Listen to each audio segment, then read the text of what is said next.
obudde wali kalime kuku ayi nawe nekwasaka kwa kankubye era nambuza ebibuuzo nebinnema ng'enkuba yatonya ebinzijamu dawo obadde Judy wuyo alesambuleera dawo obadde dawo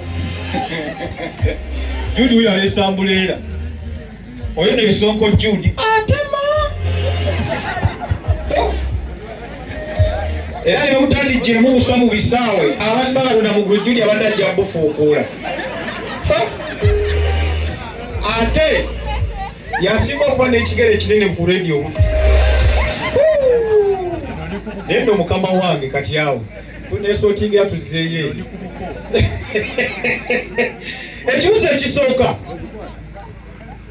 olwo oli comfortable oba bakwatire kyoŋŋamba kyogula abaana we bali bakwatire kimala tugende ekibuzo ekisooka program twezimba ebeera ku mpero za radio obudde y'omuntu wa bulijjo ebeerako budde ki era ani agikola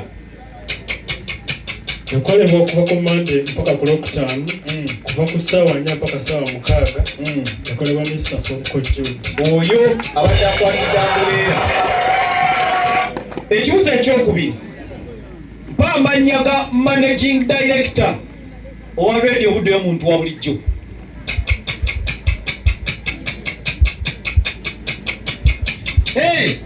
Mr. Jagenda yagenda tamukedde kona kuliye basi muzuukuke tewali amulonda yagenda obbawa ssente ze omukulu Ronald Segawa mpuliranga akabuzeemu wanyenye omuntu aba namunyiivu nnyo ye Ronald Jagenda Segawa dokita. Ekibuzo ekiddako akatuuso akamukebeza mmunye kabeera ku mpewo eza radio obudde y'omuntu wa bulijjo kabeera mu programu ki era kabeerawo budde ki?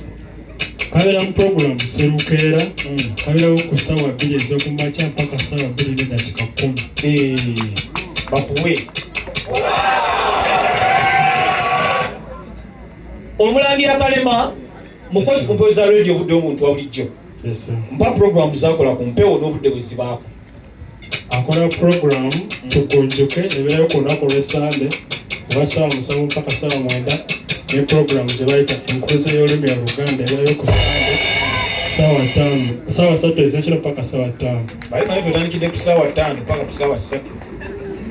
Ekibuzo ekisembayo we tujjidde wano nga programu ekintabuli ekolebwa ku mpewo za radio buddu etandika budde ki ekoma jja ani agikola? etandika ku ssaawa 1 ey'okumakya mpaka etandika ku ssaawa 12 ez'okumakya mpaka ssaawa 3 ekolebwa DJ Mero Pro. Bakuwe DJ Mero Pro yagikola naye ng'oli bulungi waswa ndi bulungi sewo bakwe kutuzi naida sewo oba akakuba kabikoze byonna waswa ina ebibuuzo 15. Ekibuzo ekisooka mpa club side kyebino gyazanyiramu omupiira kati. Police FC Police FC yasiba n'ekikola. Ekibuzo ekyokubiri mpa ebyava mu mupiira wakati wa tiimu ya UPDF ne club ya Villa ogwali ku Bombo Military Barracks Stadium season ewedde.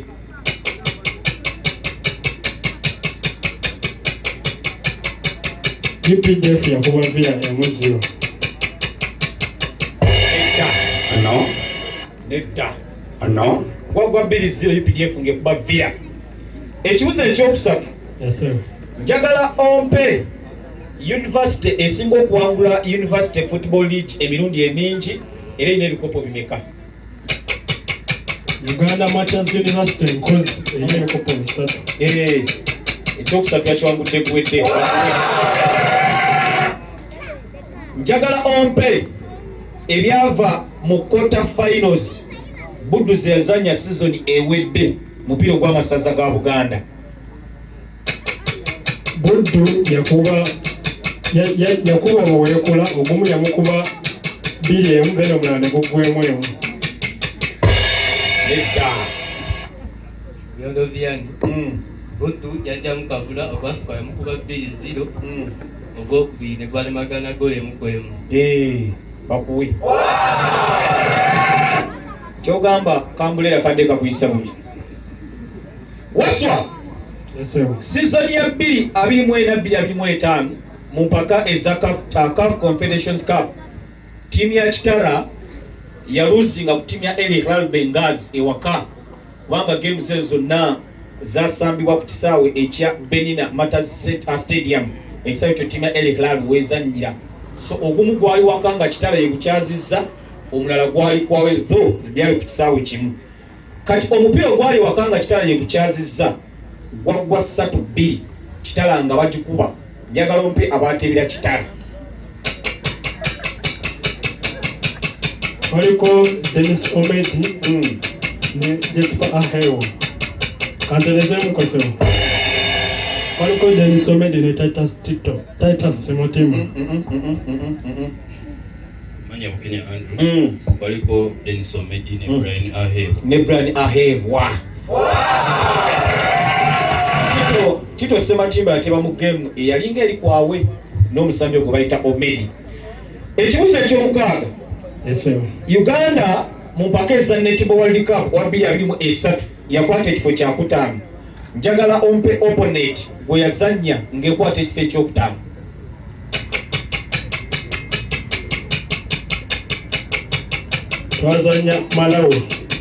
Twazannya Malawi. Nedda. Byondo byani. South Africa. Twazannya South Africa. Bakuwe. Ekibuuzo ekyomusanvu. Mu mpaka eza Sekafa Women Championship eza 2025. Uganda yakubiddwa games zabadde 3. Kale kwezi 3 mpaka games 2 ziyakubiddwa.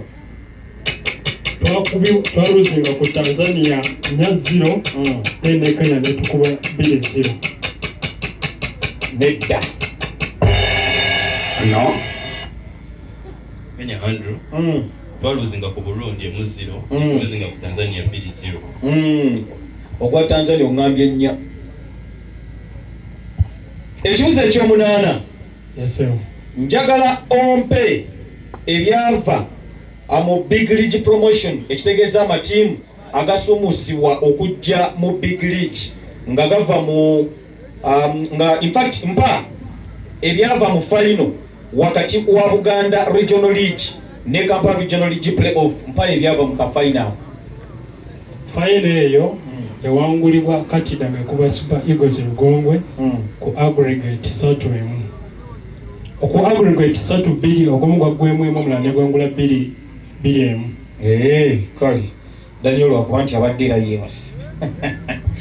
Ekibuuzo eky'omwenda bamubone busatu. Ekibuuzo eky'omwenda njagala ombuulire Uganda yakwata kifo kyakumeka mu group stages eza African Cup qualifiers.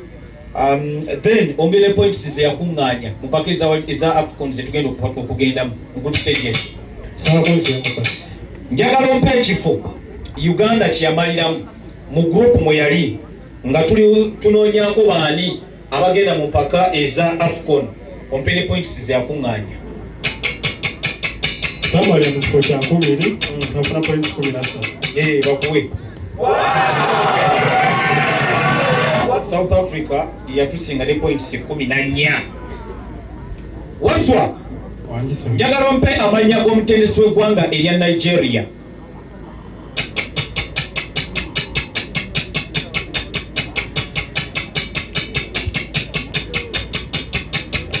Jose Peseiro. Manya Bukenya Andrew. Oye Eric Cherry. Waswa.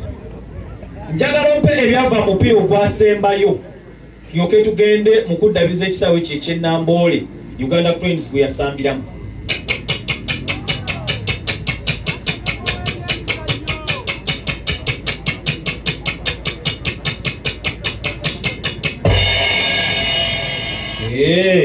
Uganda yakuba Malawi goolo zaali 2 ku bwereere.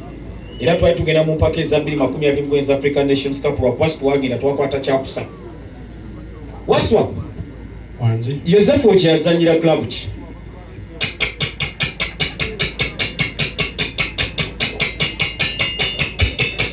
asamira Al-Dakler. Al-Dakler. Nedda ssebo. Miondo Diani. Nisir Elma. Nedda ssebo. Azanya timu ya El Makauron mu ggwanga lya Egypt. Era mu game gye basembyeyo okuzanya in fact yabadde man of the match mu kapiira ako. Ekibuzo eky'ekumi njagala ompe amannya g'omusambi asinga okuteba goals